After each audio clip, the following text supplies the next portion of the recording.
जय श्री कृष्णा। कैसे हैं आप लोग फ्रेंड्स? आज की चर्चा काफ़ी महत्वपूर्ण होने वाली है।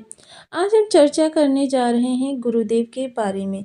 जैसा कि हम सभी लोग जानते हैं, काफ़ी लंबे से गुरुदेव वक्री अवस्था में चल रहे हैं। जब इन्होंने राशि परिवर्तन किया, राशि परिवर्तन करके ये उच्च हो गए और उच्च होने के बाद तुरंत ही ये वक्री हो गए। वक्री होकर इन्होंने, देखिए, क्योंकि अतिचारी भी थे और वक्री भी थे, जिस कारण से पीछे की तरफ दुगनी रफ्तार से चलते हुए ये मिथुन राशि में पहुंच गए। अब काफ़ी सारी चीज़ों में, धन में जुड़ने में काफ़ी विषमता हुई। जिह्वा कभी-कभी, जबकि यहाँ पर देखिए गुरु का होना जिह्वा को काफ़ी शानदार बनाता है, यानी उसका प्रवाह ऐसा होता है कि जो भी उसको सुनता है वो आपके वशीभूत हो जाता है। लेकिन फिर भी जिह्वा की वजह से ही कहीं-कहीं पर आपके लिए कटुता उत्पन्न हुई। कुछ रिलेशंस ऐसे हो गए जो थोड़ी-सी खट्टे कहे जा सकते हैं। आपने जितना चीज़ों को सँभालने का प्रयास किया, उतना चीज़ें आपके विरोध में जाती गईं। धन संचयन में थोड़ी-सी मुश्किल आने लगी, क्योंकि आपके लिए चीज़ों में बिखराव उत्पन्न हो गया। आप जिन चीज़ों को जितना ज़्यादा सँभालना चाहते थे, उतनी ही आपके लिए विषम परिस्थिति उत्पन्न होने लगी। कुटुंबियों से कभी-कभी आपकी नोक-झोंक भी होने लगी। थोड़ा-सा इस समय पर आपकी वाणी की तरफ से काफ़ी कड़वाहट, थोड़ा-सा इस समय पर अगर कहें तो आपके ससुराल पक्ष से भी समस्या का सामना करना पड़ा। करियर में भी काफ़ी आपको समस्याएँ फेस करनी पड़ी। ये सब किस कारण से हुआ? क्या गुरु के धन भाव में होने के कारण हुआ? बिल्कुल नहीं। यह गुरु धन भाव में बैठे हों, किसी भी भाव में बैठे हों, ये आपके लिए हमेशा अमृत तुल्य ही रहते हैं। गुरु ही एकमात्र ऐसे ग्रह हैं जो जहाँ पर बैठते हैं, जहाँ पर दृष्टि डालते हैं, जहाँ पर ये किसी प्रकार का संबंध बनाते हैं, सर्वत्र आपके लिए मंगल ही मंगल करते हैं। किंतु ऐसी क्या विडंबना हुई जिसकी वजह से गुरु के प्रभाव यहाँ पर परिवर्तित हो गए? असंतुष्टि की भावना आ गई आपके अंदर, एक हीन भावना आपके अंदर आ गई, ओवर थिंकिंग करने लगे आप। जितना आप समस्याओं से निकलने का प्रयास करते थे, उतना ही एक दलदल के तरीके से उसमें धंसते चले जाते थे। ये ऐसा सिर्फ इसलिए हुआ क्योंकि गुरु इस समय पर शत्रु राशि में विराजित है। अब शत्रु राशि में देखिए देखिए कोई भी ग्रह जब शत्रु राशि में होता है तो वहाँ पर वो अपने शानदार प्रभाव तभी दे सकता है जब वो दबंग व्यक्तित्व का स्वामी हो। अब यहाँ पर गुरु तो बेचारे सदाचार से परिपूर्ण और नीति नियम का पालन करने वाले, जब विषम घड़ी आती है तो गुरु क्या होते हैं?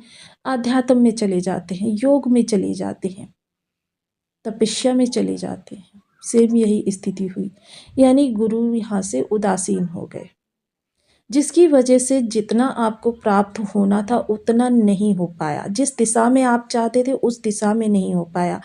मसलन जैसे व्यक्ति पढ़ाई तो करे मेडिकल लाइन की, लेकिन उसे कार्य करने को मिले इंजीनियरिंग में। वह सोचे दिल्ली में रहने की, लेकिन उसको स्थान मिल जाए लखनऊ। मोस्टली देखिए बहुत ही इस समय पर एक तरीके से अगर कहें तो आपके लिए क्रिटिकल स्थिति उत्पन्न हो गई, जिसकी वजह से आप काफ़ी ज़्यादा परेशान रहे। आपके दिमाग से विचारों का प्रवाह निकला ही नहीं। विचार आपके माइंड में आते ही चले गए, जिसकी वजह से आप एकदम से निराश होते चले गए। समस्याएं, एक तरीके से आपने समस्याओं के सामने हाथ टेक दिए कि मतलब अब आप यही सोचने लगे कि आप इन परेशानियों से मुक्त नहीं हो सकते। लेकिन देखिए समय ने अपनी करवट बदल ली है। गुरु अब वक्री से मार्गी होने जा रहे हैं, जिसकी वजह से बहुत ज़्यादा बदलाव इस समय पर आपके जीवन में आता हुआ दिखाई देगा। परिवर्तन आएगा, संघर्ष की स्थिति खत्म होगी और फिर से एक बार आप प्रफुल्लित प्रवाह पर चलते हुए देखे जाएंगे। तो बने रहिए हमारे साथ इस वीडियो में एंड तक, आपको बहुत कुछ जानने के लिए मिलेगा। वीडियो बहुत ज्ञानवर्धक होने वाला है। यदि आपके लग्न में 2 नंबर बना हुआ है तो ये राशिफल आपके लिए है। यदि कुंडली में कहीं भी चंद्रमा के साथ 2 नंबर बना हुआ है तो ये राशिफल आपके लिए। कुंडली ना होने की स्थिति में आप इसे नाम राशि से भी देख सकते हैं। यदि अभी तक आपने अपने इस चैनल को सब्सक्राइब नहीं किया है तो प्लीज़ सब्सक्राइब कर लीजिए, वीडियो को लाइक कर दीजिए, चैनल को शेयर कर दीजिए। इससे होगा क्या कि हमारे आने वाले हर वीडियो की नोटिफिकेशन मिल सकेगी आपको सबसे पहले। एक प्यारा सा कमेंट करना बिल्कुल ना भूलें। कमेंट से हमें बहुत मोटिवेशन मिलता है, हौसला मिलता है और ये पता चलता है कि आप और क्या जानना चाहते हैं। गुरु, देखिए सबसे पहले गुरु जो हैं वो कर्क राशि में वक्री हुए थे। कर्क राशि जो है ये इनकी मित्र राशि है, जहाँ पर ये आकर आपके लिए उच्च प्रवाह लेकर आते हैं। और गुरु का उच्च होना, देखिए गुरु का उच्च होना जीवन में, कहते हैं कि आपके एकमात्र गुरु अच्छे हो जाए, आपको किन्हीं और ग्रहों की आवश्यकता ही नहीं पड़ती, क्योंकि गुरु ही आपके जीवन में, जीवन के आरंभ से लेकर मृत्यु तक जिन चीज़ों की आवश्यकता पड़ती है हर चीज़ में गुरु का कारकत्व होता है। और गुरु ही इतना ज़्यादा आपकी चीज़ों को बढ़ा देते हैं कि व्यक्ति को फिर किसी और चीज़ की आवश्यकता नहीं पड़ती। आपके प्रयासों को यहाँ पर सही दिशा दे रहे थे, आपके निर्णय सटीक करवा रहे थे, समस्या का समाधान लेकर आ रहे थे, छोटे भाई बहन के जीवन को प्रफुल्लित कर रहे थे, लेकिन वक्र होने के कारण सब कुछ बिखर सा गया। लेकिन अब फिर से वही गुरु आ गए हैं अपने सभी कार्यों को निर्धारित करने के लिए। जो भी बिखराव था उसको अब गुरु एक माला के समान पिरो देंगे, जिसकी वजह से जीवन अब फिर से एक नए रास्ते पर दौड़ने लगेगा। आप फिर से एक प्रफुल्लित व्यक्ति बन जाएंगे। ओवर थिंकिंग जो आपके अंदर बहुत ज़्यादा चल रही थी उसको कम करने की ज़रूरत है।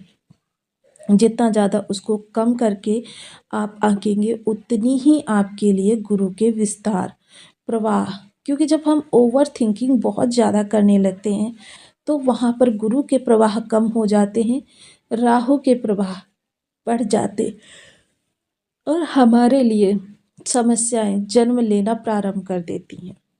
अब यहाँ पर गुरु की पंचम दृष्टि जो सप्तम हाउस पर जाएगी। सप्तम हाउस क्या है? सप्तम हाउस हमारे जीवन साथी का घर है, हमारे बिजनेस पार्टनर का घर है, हमारी डेली इनकम का घर है, लोग हमको कितना पसंद करते हैं उसका घर है। क्योंकि यहाँ पर सप्तम हाउस में आपके जीवन साथी, देखिए पिछले समय में यदि किसी भी तरीके से कठोर स्थिति बन रही थी जीवन साथी के साथ, वो समाप्त होगी।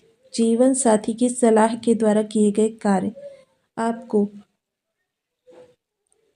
सफलता प्रदान कराएंगे। तो काफ़ी महत्वपूर्ण यह गुरु का प्रभाव रहने वाला है जो आपके जीवन में विस्तार को लेकर आने वाला है। वहीं एक चीज़ और, जीवन साथी यदि किसी भी तरीके से आपके योग्य कार्य नहीं करता, आपके अनुकूल आचरण नहीं करता, तब तो उस समय पर उसे गुरु की बहुत ज़्यादा आवश्यकता थी। जीवन साथी यदि कार्यरत है तो उसके भी पद, प्रमोशन, वेतन वृद्धि, इंक्रीमेंट के योग बन सकते हैं। सप्तम दृष्टि जो भाग्य भाव पर जाएगी, तो देखिए यहाँ पर आकर गुरु कारक हो जाते हैं और कारक स्थान पर जब गुरु की दृष्टि होगी तो कारक भाव जबरदस्त रूप से जागृत होगा, जिसकी वजह से आपके लाभ का प्रतिशत बढ़ेगा। और विशेषतः अगर कहें तो क्योंकि आपका भाग्य जब जागृत होता है तो सिर्फ आपके गुरु को ही नहीं बल्कि आपके 12 भाव प्रकाशित हो जाते हैं। और जब कारक ग्रह भाव को जागृत करेगा तो आपके 12 भाव प्रकाशित होंगे, जिसकी वजह से जीवन में जितनी भी विषमताएं बनी हुई हैं वो समाप्त होंगी और आपके लाभ का प्रतिशत बढ़ेगा।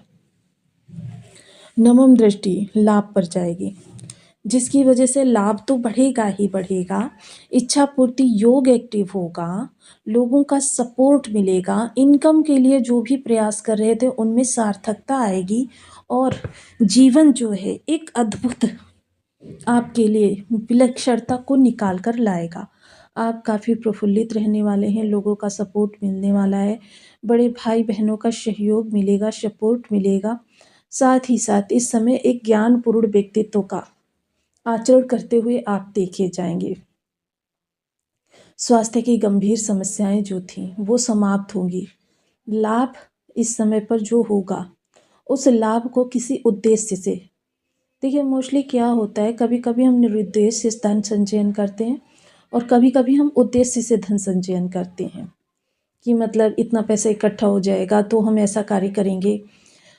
तो ये जो उद्देश्य पूर्ण किया गया धन होगा, ये इस समय आपका सही स्थान पर इन्वेस्ट हो सकेगा, जिसकी वजह से इस समय को आप कह सकते हैं ये समय ही आपके लिए बहुत अच्छा क्वालिटी को बनाने वाला है। ऐसा समय जिसको फ्यूचर में आप याद करते हुए देखे जाएंगे। अपने परिवारीजन जो होंगे, छोटे छोटे बच्चे परिवार में, उनसे ये कहते हुए देखे जाएंगे कि आपके समय का अद्भुत अतुलनीय समय काल वो था कि जिसके बाद आपने कभी पीछे मुड़कर नहीं देखा। ये ऐसा समय है जो आपके जीवन में तरक्की को भी दिखा रहा है, आपके नए अवसर को भी दिखा रहा है। साथ ही साथ अब गुरु के उपायों की चर्चा कर लेते हैं। सर्वप्रथम ओम ब्रह्म बृहस्पति नमः इस बीज मंत्र का 1 माला, 2 माला, 5 माला, 7 माला, 11 माला का जप नियमित अपनी सुविधानुसार करना प्रारंभ करें। पीपल के वृक्ष या फिर केले की वृक्ष का जड़ का सिंचन हल्दी मिश्रित जल से करें। साथ ही साथ बड़े बुजुर्गों का सम्मान करें। यदि आपके दादाजी हैं, दादी जी हैं, उनकी रिस्पेक्ट करें, उनके साथ क्वालिटी टाइम स्पेंड करें, जिससे आपके गुरु को बल मिलेगा। बृहस्पतिवार के दिन पीले कपड़े धारण करें। केसर का तिलक मस्तक, कंठ, जिह्वा पर करें। गुरु को शरणागत रहें। और यदि आपने वैदिक विधान से गुरु बनाए हुए हैं तो गुरु के मंत्र का अनुसरण करना भी आपके गुरु को ही बलि करने के समान माना जाता है। देखिए गुरुवाणी, गुरु गोविंद का पाठ करना, ये सारी चीज़ें